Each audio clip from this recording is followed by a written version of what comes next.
Estamos de volta aqui no Papo com Ela. Hoje a gente recebe a cantora Regina Rangel e o músico, ator e compositor Edmilson Maciel, para que a gente converse um pouco sobre como está o cenário para os artistas aqui em Mato Grosso, para quem vive da noite, para quem vive dos espetáculos, dos barzinhos, enfim.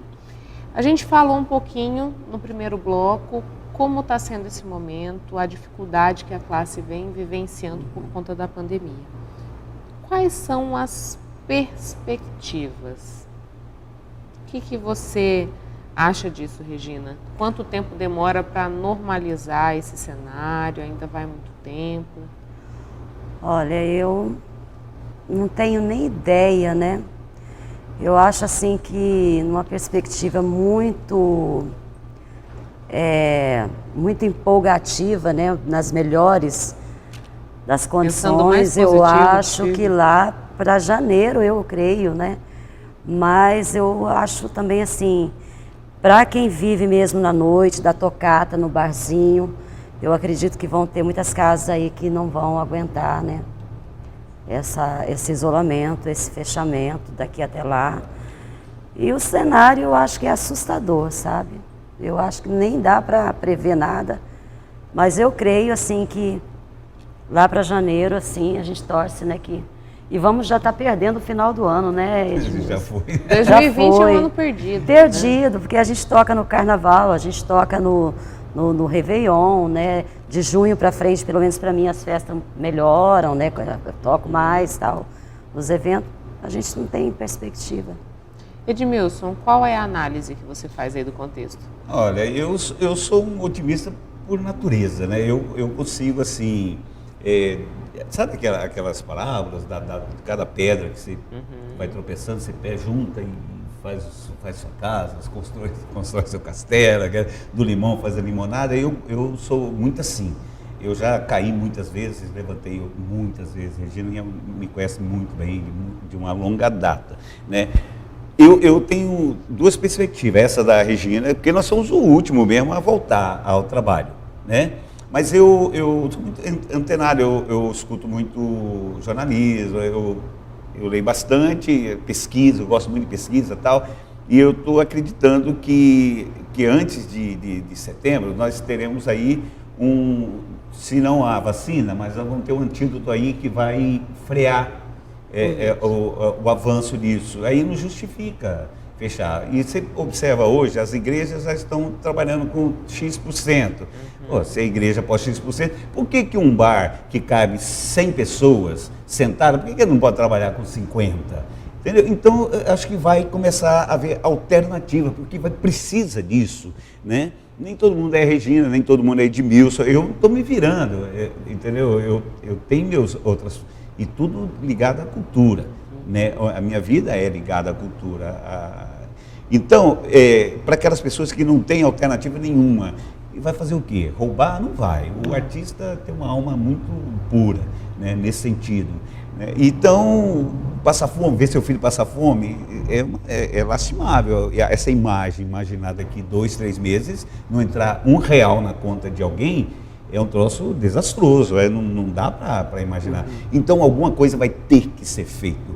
Se a igreja pode receber X% de pessoas lá dentro, o bar também pode. Entendeu? Usa prato descartável, usa talheres descartáveis, usa copo descartável, né? Distancia as mesas, até a coisa se organizar, porque essa curva, ela vai cair. É notório isso, né? Já tivemos pandemias desde né, da civilização, né, anterior, então, do início, dos primórdios, acontece alguma coisa e o mundo ele se regenera, ele se restabelece, ele se recompõe, e isso não vai ser diferente. Imagina, a tecnologia do século XXI, a gente não conseguir uma solução imediata, ficar 6 meses sem uma solução para uma questão dessa, eu fico imaginando que tem coisas além disso. E política econômica. Né, que nós não vamos entrar no caso aqui. Então, vai ter que se dar uma solução. Tem países aí que já tem aula, já está tudo normal, né?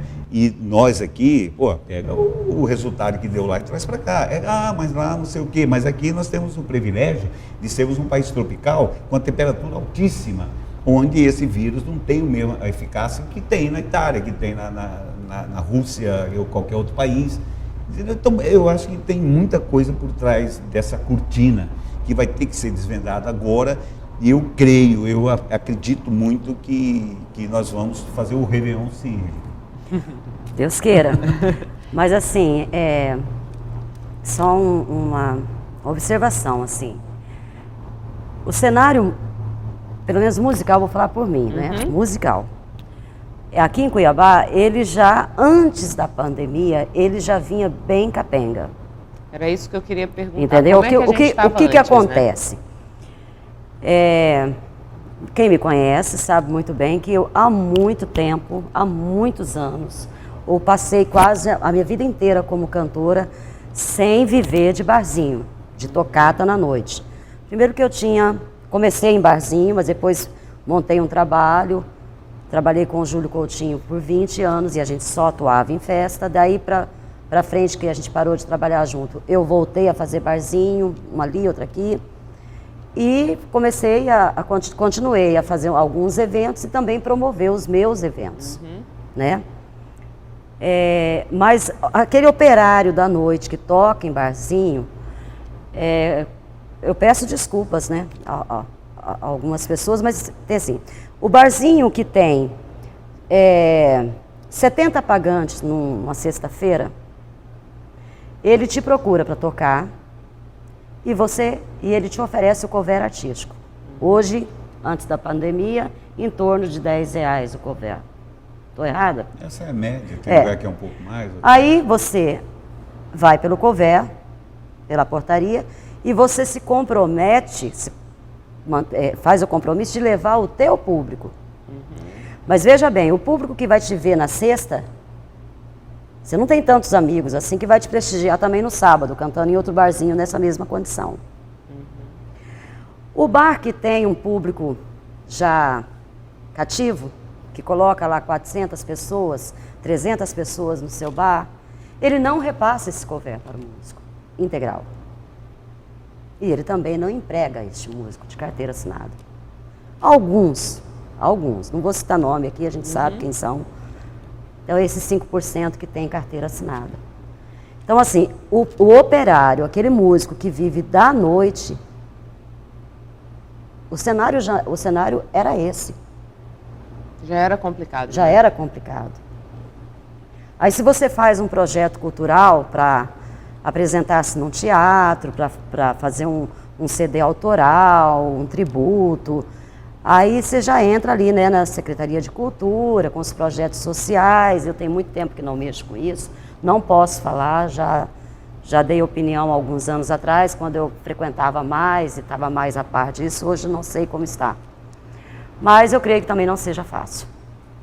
Então, assim, já não era fácil, já não estava uma coisa, já não, onde eu falo, não tem um órgão, não tem uma coisa que regulamente isso. Entendeu? Nunca existiu. Nunca existiu. Quando eu cheguei aqui em Cuiabá, eu cantei numa casa famosa aqui na época, na década de 80, Caneco 90.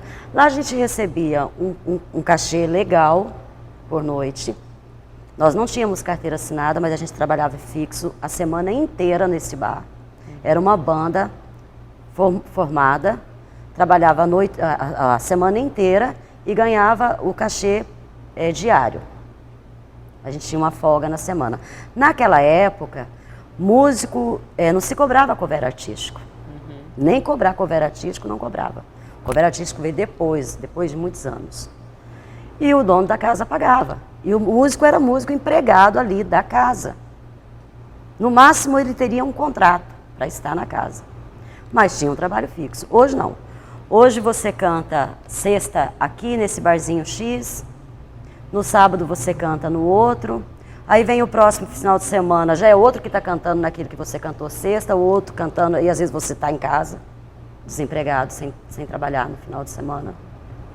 Entendeu? Então, assim, não tem um órgão que regulamente a nossa profissão. Diante disso, E isso que a não é uma Regina... coisa aqui de Cuiabá nem de Mato Grosso, é do Brasil inteiro. Isso se dá um pouco por conta do que você disse antes, Edmilson, que falta a classe se unir, falta a classe estar mais próxima, até para lutar por uma regulamentação mesmo, até para lutar por um outro contexto? Olha, estamos ensaiando um novo processo. Isso que a Regina falou, isso é real, porém, a gente tem que entender também que mudou a forma de tudo, até com hoje, né, todo mundo na internet, a divulgação mudou os gostos musicais. Antigamente a gente ouvia uma música mais, sem querer criticar a de hoje, mas era mais bem elaborada, tal. Então é muito imediatismo, né? Você faz uma música hoje para 3 meses e tal, e já prepara outra para... Antigamente você fazia uma música para a vida inteira, né? Então, com isso veio também o comportamento humano, né? Hoje o sertanejo, tudo isso que o barzinho incrementava, quem está vivendo essa realidade hoje são o pessoal do sertanejo duplo, sertanejo, cantor sertanejo e tal. Tem muitos bares aí, então eles estão se movimentando. Existe vida assim, não existe aquela que nós éramos acostumados, entendeu? Então, por isso que eu falo de reinventar, você precisa se reinventar. A Ordem dos Músicos é a única solução para nós. Nós estamos tentando eu acho que, pelo menos no meu caso, de desprender um pouco do meu tempo. Eu não faço parte não faço questão nem de fazer parte da diretoria, mas eu sou um entusiasta e colaborador e eu acredito que hoje nós temos possibilidade de formar uma ordem de música composta por pessoas mais jovens, cabeça mais antenada com a atual realidade e buscar exatamente o que a Regina falou, de fazer, não cobrar do artista, porque antigamente a ordem de música cobrava do artista, né? O objetivo não é esse, o objetivo é fazer com que o artista seja realmente valorizado. A Ordem do Músico tem prerrogativa para chegar em qualquer bar desse aí e ver como é que ele está funcionando e fazer cumprir a lei, entendeu? Se ele achar ruim, não vou botar mais, não tem problema, é seu direito, não botar mais música ao vivo, mas ele vai sacar que se ele não colocar, a clientela também não vai ser mais aquela. Público, então né? Há esperança sim, desde que a Ordem dos Músicos assuma realmente a sua posição como assim eu acredito que vá, né? Porque para mim é a última cartada para estar junto, né? Eu estou acreditando nisso.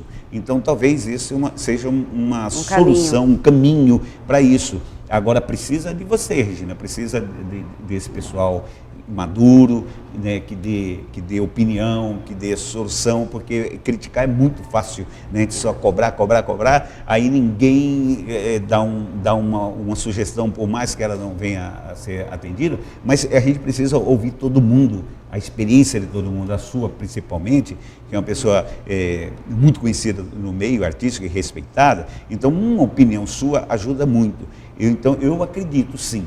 Entendeu? Como eu já falei, eu acredito em... eu acho assim, essa questão da Ordem dos Músicos, né, eu paguei anuidade para a Ordem dos Músicos muitos anos, e depois a Ordem dos Músicos foi extinta aqui em Cuiabá. Naquela época, a gente não podia trabalhar na noite se não tivesse em dia com a Ordem dos Músicos. Então a ordem regulamentava a nossa, regulamenta a profissão, mas também não oferecia benefício nenhum, nunca teve um sindicato, nunca teve um auxílio. No máximo, quando morria um, vamos pagar o caixão daquele ali, vamos pagar o enterro, vamos reunir. Até hoje isso acontece, né? Até hoje a gente se une e ajuda, como pode ajudar, a gente acaba se unindo nessa hora. Mas eu acho que seria uma coisa assim mais profunda, que vai até além um pouco da Ordem dos Músicos. Acho que uma questão política. Política pública mesmo. Política pública, política da Secretaria de Cultura também, entendeu? Eu acho que eles têm poder e têm condições de dar um amparo e de criar-se leis, entendeu? Para poder regulamentar e fortalecer a vida do artista, né? Do músico e artista em geral, em todos os nichos, em todos os segmentos. Não falo só como cantora. Mas é muito complicado, sabe? Eu acho muito complicado. Ser músico é uma coisa que para você ser um bom músico, você tem que se dedicar 24 horas por dia. E hoje em dia o que a gente vê é músico não tão excepcionais, porque justamente pode se dedicar 1 hora, 2 horas por dia, porque o resto do tempo ele está subindo parede, trabalhando de pedreiro, outro está de Uber, outro está de cozinheiro na escola, não sei das quantas, entendeu? Então, assim, é tudo complexo e tudo muito mais além daquilo que a gente imagina e vê. Edmilson, para a gente finalizar, que lição a pandemia traz para os músicos? Assim, para os músicos, em modo geral, eu não sei te dizer exatamente, mas, assim, pequenos casos que a gente vê por aí, é exatamente esse momento assim, de reinventar, entendeu? Poxa, e nós temos uma facilidade de esperar dos outros a solução para os nossos problemas. O músico tem muito disso, né? Então, e não é por aí. Contrapondo aqui o que a Regina disse, a gente espera que a secretaria, que o poder público faça alguma coisa, mas não depende da gente. A única coisa que depende da gente, que está ao nosso alcance, é a ordem dos músicos, ou um futuro sindicato. Entendeu? Aí somos nós que regemos, somos nós que vamos botar a mão na massa. E torcer para que realmente, agora é frustrante você saber que pessoas que estão na secretaria são pessoas ligadas à cultura. Isso é frustrante e não fazem absolutamente nada. Então, peraí, nós em relação à política, nós só temos que um dia torcer, pedir para Deus, botar alguém que realmente pense na gente. Não é na gente, pensa na política. Na classe, né? Na classe num todo. Porque quem ganha com isso é o Estado, porque ele vai estar fomentando um movimento cultural dentro do Estado que vai gerar renda, vai gerar emprego, vai gerar um monte de coisa. E o político está aí para isso, né? Então eu acho que quem sobreviver a tudo isso, né, vai voltar mais forte. Quando você cai, você tem que buscar força e levantar, né? Eu acho que quem sobreviver, quem não sobreviver, que eu digo sobreviver, não é morrer. Sobreviver é você abandonar a sua carreira, agora você servente de pedreiro, não quero mais saber de... Entendeu? Porque tem uns servente de pedreiro que vão voltar a ser músico. Não tem problema nenhum, e tem que voltar a ser músico, porque o músico, ele tem uma alma diferente, tá? Então, eu acredito sim que quando tudo isso passar, e não vai demorar muito, a classe vai voltar mais forte, pode ter certeza, porque nunca se pensou tanto na ordem dos músicos da forma como está se pensando agora. Muito obrigada pela vinda ao Papo com Ela. Obrigada. Obrigada.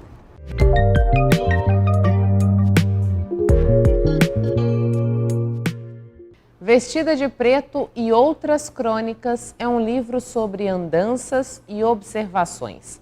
Poderia ser de reportagens, se assim o cronista quisesse. Mas Marinaldo Custódio olha o mundo com uma visão aguçada de repórter e, ao mesmo tempo, dá de ombros aos dogmas do bom jornalismo. Experiente revisor dos principais veículos de Mato Grosso, sabe como poucos identificar o que é notícia. Usa seu faro, no entanto, no rumo oposto, esmiuçando o que não seria noticiado. Marinaldo Custódio nasceu em Santa Albertina, São Paulo, radicando-se com seus pais e irmãos no município de São José dos Quatro Marcos, oeste mato-grossense, em 1980. Em 1989, mudou-se para Cuiabá a fim de cursar letras e 2 anos depois entrou para a redação do jornal A Gazeta, em que passou a publicar artigos e pequenos ensaios embriões das futuras crônicas. Estreou a carreira de escritor em 2010 com o livro Viagens Inventadas, Crônicas e Quase Contos. Intervalo comercial e a gente volta daqui a pouquinho, não sai daí.